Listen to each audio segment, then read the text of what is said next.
এই মুহূর্তে সূর্যপুরে আউটপোস্টে পৌঁছে গেলেন মুখ্যমন্ত্রী শুভেন্দু অধিকারী। গত মঙ্গলবারই এখানে তিনি এসেছিলেন এবং তখন নিহত নাবালিকার পরিবার দাবি করেছিলেন একটা আউটপোস্ট তৈরি করার। সেই দাবি মতো আউটপোস্ট তৈরি। আজকে সেই আউটপোস্টের উদ্বোধনে মুখ্যমন্ত্রী শুভেন্দু অধিকারী এই মুহূর্তে সূর্যপুরে পৌঁছে গিয়েছেন এবং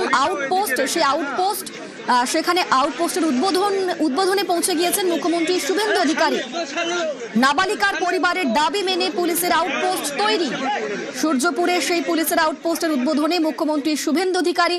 এর আগে তিনি গেলেন বারুইপুরে নিহত নাবালিকার পরিবারের সঙ্গে দেখা করতে, তাদের সঙ্গে কথা বললেন তিনি এবং তারপর পৌঁছে গেলেন গণপিটুনিতে নিহত ইন্দ্রজিৎ মণ্ডলের বাড়িতে।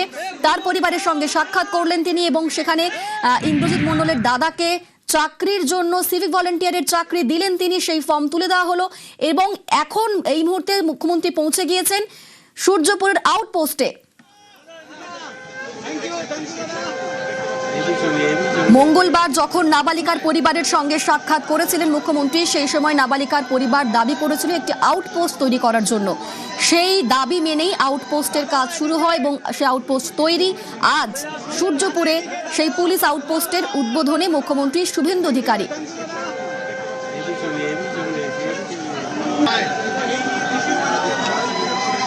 আমাদের সঙ্গে এই মুহূর্তে অর্পণ রয়েছেন, প্রতিনিধি অর্পণ। আমরা দেখতে পাচ্ছি এই সূর্যপুরে আউটপোস্টে পৌঁছে গেলেন মুখ্যমন্ত্রী।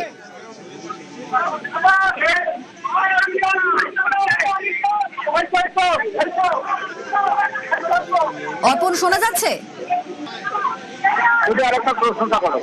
আমরা দেখলাম মুখ্যমন্ত্রী পৌঁছে গেলেন ওখানে আউটপোস্টে। একদম মুখ্যমন্ত্রী এলেন এবং সঙ্গে সহ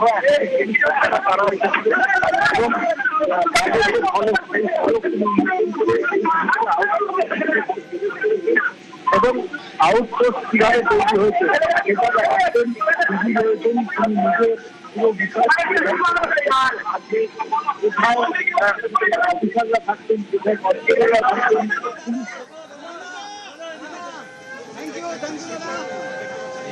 অর্পণের সঙ্গে যোগাযোগ করব। এই মুহূর্তে দর্শকদের জানাই, বারুইপুরে সূর্যপুরের যে পুলিশের আউটপোস্ট, সেই আউটপোস্ট তৈরির কাজ শেষ এবং সেই উদ্বোধন করলেন মুখ্যমন্ত্রী শুভেন্দু অধিকারী।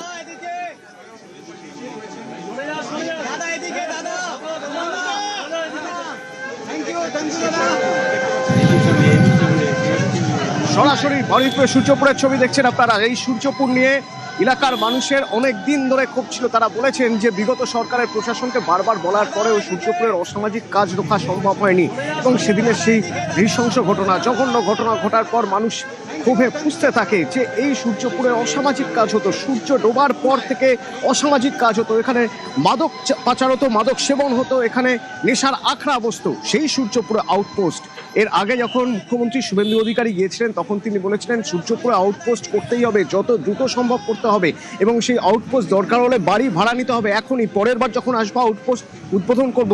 সেরকমই দেখা গেল আজ যখন মুখ্যমন্ত্রী গিয়েছেন, মুখ্যমন্ত্রী গিয়ে সেই নিহত নির্যাতিতা নাবালিকার বাড়ির মানুষের সঙ্গে কথা বললেন, তাদের সঙ্গে কথা বললেন, ইন্দ্রজিতের বাড়ির মানুষের সঙ্গে কথা বললেন। যে ইন্দ্রজিৎ, যাকে নিরপরাধ ইন্দ্রজিৎকে পিটিয়ে মারা হয়েছিল, সেই ইন্দ্রজিতের বাড়ির লোকের সঙ্গে কথা বললেন এবং এই আউটপোস্টের উদ্বোধন করলেন। এইখানকার এই আউটপোস্ট কতটা জরুরি ছিল।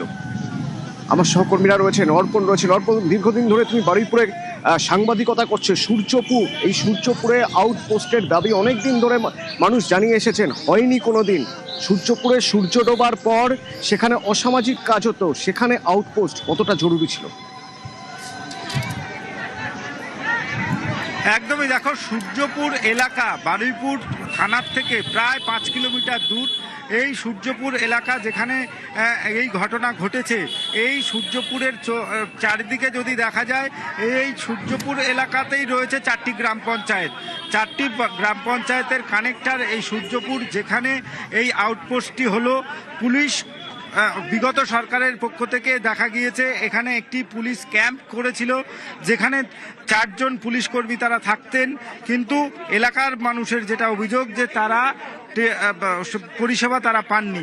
কিন্তু এই সূর্যপুরের সূর্য ডোবার পর তুমি যেটা বলছিলে, এবার সচেতন হয়েছে মানুষ। তারা মুখ্যমন্ত্রী সরকার পরিবর্তনের পর মুখ্যমন্ত্রীর কাছে আবেদন জানিয়েছেন এবং সেই আবেদনে সাড়া দিয়ে 4 দিনের মধ্যে একটি ভাড়া বাড়ি, সেই ভাড়া বাড়ি নিয়ে সেখানেই তৈরি হয়ে গেল এই সূর্যপুর আউটপোস্ট। এখানে কি থাকছে মহিলা হেল্প ডেস্ক থাকছে, এখানে সাধারণ মানুষের জন্য তারা এসে তারা অভিযোগ জানাতে পারবেন, যাদের যা অভিযোগ আছে তারা সেটা জানাতে পারবেন। এবং মহিলাদের জন্য স্পেশালি এই আউটপোস্টে মহিলা হেল্প ডেস্ক রাখা হয়েছে। যারা মহিলারা আসবেন তাদের কথা বলতে না কোনো রকম সমস্যা হয়, সেই কারণে হেল্প ডেস্ক রাখা হয়েছে এবং সেই হেল্প ডেস্কে তারা এসে তাদের সমস্যার কথা জানাতে পারবেন। 24 ঘন্টা 18 জন অফিসার এখানে তারা থাকবেন। থাকার জন্য এই যে পুলিশ ফাঁড়ি, তার মাথায় যে 3 তলার ছাদ, সেই ছাদে থাকার ব্যবস্থা করা হয়েছে। পুলিশ ব্যারাক তৈরি করা হয়েছে এবং ফার্স্ট ফ্লোর, সেই ফার্স্ট ফ্লোরে এই দুদিক যে ফার্স্ট ফ্লোরে 2টি ভাগ করা হয়েছে। একদিকে জেনারেল, সব মানুষ যেখানে এসে তারা অভিযোগ জানাতে পারবেন। আইও রুম, কন্ট্রোল রুম, এর পাশাপাশি মহিলাদের জন্য স্পেশাল করে তারা তাদের সমস্যা যাতে জানাতে পারে সেই কারণে কিন্তু মহিলা হেল্প ডেস্ক তৈরি করা হয়েছে। কোনো রকম কন্ট্রোল রুমের কথা আরো বিস্তারিত তোমার থেকে জানতে চাইবো যে এই কন্ট্রোল রুম খোলা হয়েছে মনিটর করার জন্য।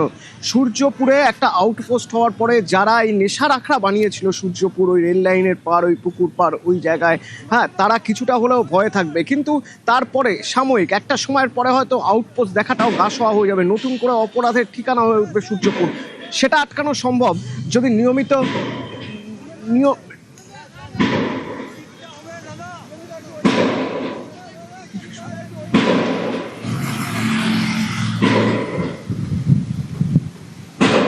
সেক্ষেত্রে রাউন্ড দেওয়ার বা টহল দেওয়ার কি ব্যবস্থা আছে আমি অর্পণের থেকে জানবো। আমি রৌনকের সঙ্গে একবার কথা বলবো। রৌনক, কিছুক্ষণ আগেই ইন্দ্রজিতের বাড়িতে গিয়েছিলেন মুখ্যমন্ত্রী শুভেন্দু অধিকারী। ইন্দ্রজিতের বাবার সঙ্গে কথা হয়েছে, তার কি কথা হয়েছে? আমি বলছি ঠিক আছে বাবা, যত্ন করে আমার বাবার জন্য যদি একটা মন্দির ছোট করে কিছু করে দেবো।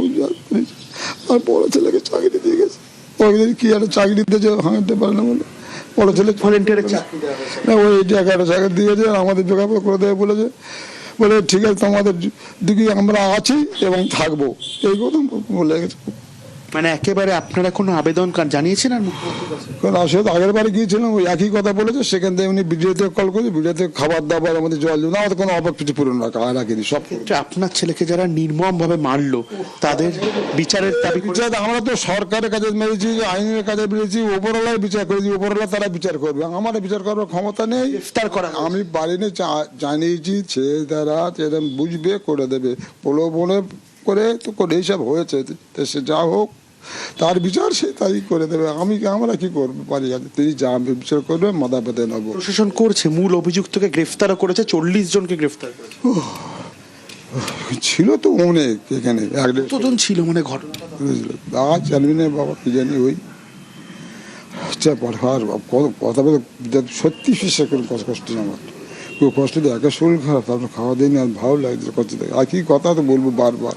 একেবারে কান্নায় ভেঙে পড়েছেন ইন্দ্রজিৎ মণ্ডলের বাবা। মুখ্যমন্ত্রী তাদের পাশে দাঁড়িয়েছেন, আর্থিক সাহায্য করা হয়েছে তাদের পরিবারকে এবং ইন্দ্রজিৎ মণ্ডলের যিনি দাদা বাপি মণ্ডল, তাকে সিভিক ভলেন্টিয়ারের চাকরিও দেওয়া হয়েছে এবং পুরোপুরি সরকারের ওপর আস্থা রয়েছে নিহত ইন্দ্রজিৎ মণ্ডলের পরিবারের। ক্যামেরা রাজীবের সঙ্গে রৌনক, নিউজ 18 বাংলা, দক্ষিণ 24 পরগনা।